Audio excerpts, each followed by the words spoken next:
قل یا عبادی الذین اسرفوا علی انفسہم لا تقنطوا من رحمت اللہ۔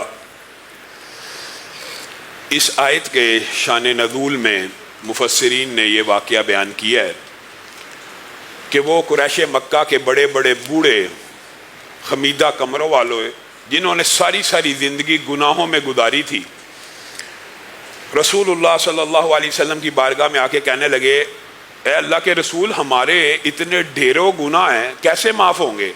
تو رسول اللہ صلی اللہ علیہ وسلم نے ان کو یہ آیت پڑھ کے سنائی تھی کہ قل یا عبادی الذین اسرفوا علی انفسہم لا تقنطوا من رحمت اللہ۔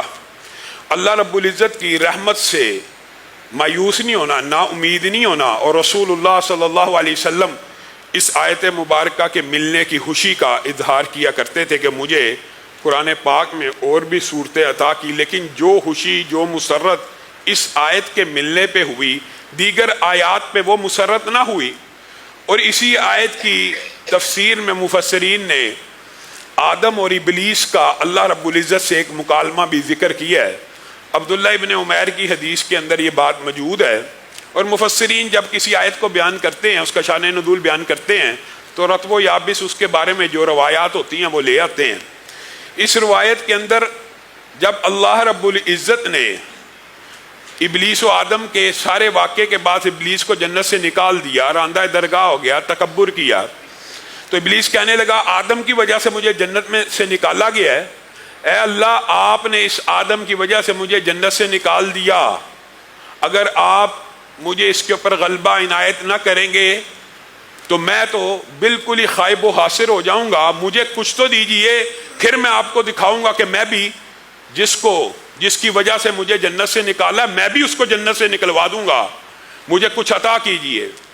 اللہ رب العزت نے کہا میں تجھے اس کے اوپر غلبہ ایسا عطا کرتا ہوں کہ تو اس کو دل کے اندر، دماغ کے اندر، خیالات کے اندر وسوسہ ڈال سکتا ہے، مزید عطا کیجئے، تو خون کے اندر بھی چل سکتا ہے، مزید عطا کیجئے، تو اپنے پیادوں اور شہ سواروں کے ساتھ اس کے اوپر چڑھ دوڑ سکتا ہے، مزید عطا کیجئے۔ آدم اکیلا ہے، میں اکیلا ہوں، آدم کی اولاد ہونی ہے، مجھے اور عطا کیجئے۔ تو اللہ رب العزت نے کہا ٹھیک ہے، آدم کی جتنی بھی اولاد ہوگی اس کے ساتھ تیری ہی صفات والا، تیری ہی فطرت والا ایک شیطان اور کرین کو بھی پیدا کیا جائے گا۔ اب حضرت آدم نے اللہ رب العزت سے یہ درخواست کی، اللہ تو نے ابلیس کو اتنا کچھ عطا کر دیا، اگر مجھے کچھ عطا نہیں کرے گا میری تو ساری اولاد گمراہ ہو جائے گی۔ اللہ رب العزت نے آدم کو بھی عطا کرنا شروع کیا کہ تیری حفاظت کے لیے فرشتے ہوں گے، یہ ہوگا، مزید عطا کیجئے، تو گناہوں سے اپنے آپ کو بھر کے لے آئے گا، تیرے گناہوں کو معاف کر دیا جائے گا، ہاں لیکن جو نیکی رجسٹر میں لکھ دی جائے گی اس کو کبھی نہیں مٹایا جائے گا۔ آدم نے کہا مزید عطا کیجئے، تو اللہ رب العزت نے اس وقت ان کو بھی اس آیت کے باب کے اندر مفسرین نے کہا یہ آیت اس وقت بھی آدم کو اللہ نے پڑھ کے سنائی تھی، قل یا عبادی الذین اسرفوا علی انفسہم لا تقنطوا من رحمت اللہ۔ آدم پھر یہ بات یاد رکھ، اپنی اولاد کو یہ بات بتلا دے کہ میری رحمت سے مایوس نہیں ہونا، نا امید نہیں ہونا، یہ نہیں سوچنا کہ دروازہ بند ہو گیا، اب یہ دروازہ کھل نہیں سکتا، دل پہ مہر ہے تو ختم نہیں ہو سکتی، دل پتھر ہو گئے ہیں تو پگھل نہیں سکتے، دل پہ قفل ہے تو کوئی چابی نہیں لگ سکتی، یہ نہیں سوچنا۔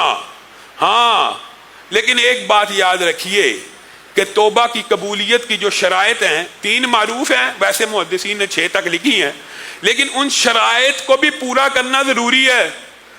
یہ نہیں کہ گناہ کیا اور گناہ سے کہا اللہ مجھے معاف کر دے، اور اس گناہ کی ندامت اور اس گناہ کی معافی کے لیے اخلاص نیت موجود ہی نہیں۔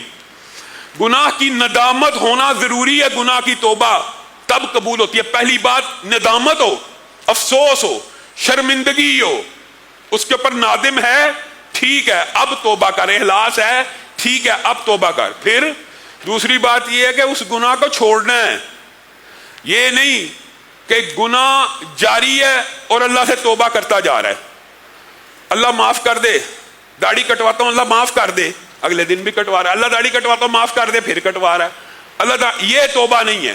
مثال دے کے سمجھا رہا ہوں، ایک عورت بے پرد باغ جناح میں یا کسی پارک میں سوسائٹی میں بے پرد، بے حجاب، بے نقاب چست لباس پہن کے ہاتھ میں تسبیح پکڑ کے استغفر اللہ استغفر اللہ استغفر اللہ استغفر اللہ کرتی جا رہی ہے. یہ کون سی توبہ ہے؟ یہ کس گناہ پہ پشیمانی ہے؟ یہ کس گناہ کی ندامت ہے؟ اگر تجھے اپنے دل کے اندر رب کا خوف موجود ہے اور بے پردگی کا احساس تیرے دل میں ابھر آیا ہے تو پہلے پردہ شروع کر، اس گناہ کو چھوڑ. یہ کیا بات ہوئی؟ مثال دے رہا ہوں.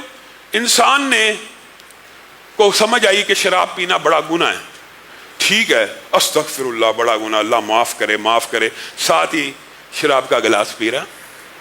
یہ عام ایمانداری سے بتائیے، یہ گناہ سے توبہ ہے؟ یہ تو اللہ رب العزت کے ساتھ مذاق کرنے والی بات ہے، ٹھٹھا کرنے والی بات ہے. یہ توبہ کا کون سا طریقہ جو ہمارے معاشرے میں رائج ہو گیا ہے؟ کسی کو کہا جائے یہ گناہ ہے، اللہ مجھے معاف کرے، اللہ مجھے معاف، 1 منٹ بعد وہی گناہ شروع کر دیتا ہے. 1 منٹ کے بعد، 1 سیکنڈ کے بعد وہی گناہ شروع کر دیتا ہے. مثال دے رہا ہوں، کسی کے فہم اور شعور میں یہ بات آ گئی ہے کہ داڑھی کٹوانا گناہ ہے، داڑھی منڈوانا گناہ ہے، آ گئی ہے، اللہ مجھے معاف کرے، صبح اٹھ کے پھر شیو کر رہا ہے. یہ بھائیو گناہوں سے توبہ کوئی نہیں. اور تیسری بات یہ ہے کہ جس گناہ سے توبہ کی ہے اس گناہ کو نہ ایک تو چھوڑنا ہے، اس گناہ کو نہ کرنے کا ہمیشہ کے لیے مصمم ارادہ ہے. ارادہ ضروری ہے. اگر اس نیت پہ توبہ کی ہے اللہ میرا یہ گناہ معاف کر دے، اور نیت یہ ہے یہ گناہ معاف کروا کے کل کو یہ گناہ کر لوں گا، ایسی توبہ قبول نہیں ہوتی. اگر نیت یہ ہے اللہ میرا یہ گناہ معاف کر دے، میں مرتے دم تک یہ گناہ نہیں کروں گا، کوشش کروں گا، پھر توبہ قبول ہو جاتی ہے. اگر دل میں یہ بھی خیال ہو نا اللہ پوری کوشش کروں گا، پھر بھی توبہ قبول ہو جاتی ہے. اللہ فلاں گناہ کیا تھا، غیر محرم پہ نظر ڈل گئی تھی، اللہ آج تک جتنی دفعہ غیر محرموں پہ نظر پڑی ہے اللہ مجھے معاف کر دے، اور دل میں یہ ارادہ ہے کہ جب تک زندہ رہوں گا غیر محرم کے چہرے کا طواف نہیں کریں گی یہ نظریں، یہ نگاہیں. رسول اللہ کا کلمہ پڑھا ہے، ان کے کہنے کے مطابق، ان کے حکم کے مطابق اب یہ نظریں جھکی رہیں گی. کب تک؟ جب تک مرنا نہیں ہے. پھر یہ توبہ قبول ہے، پھر یہ توبہ قبول ہے.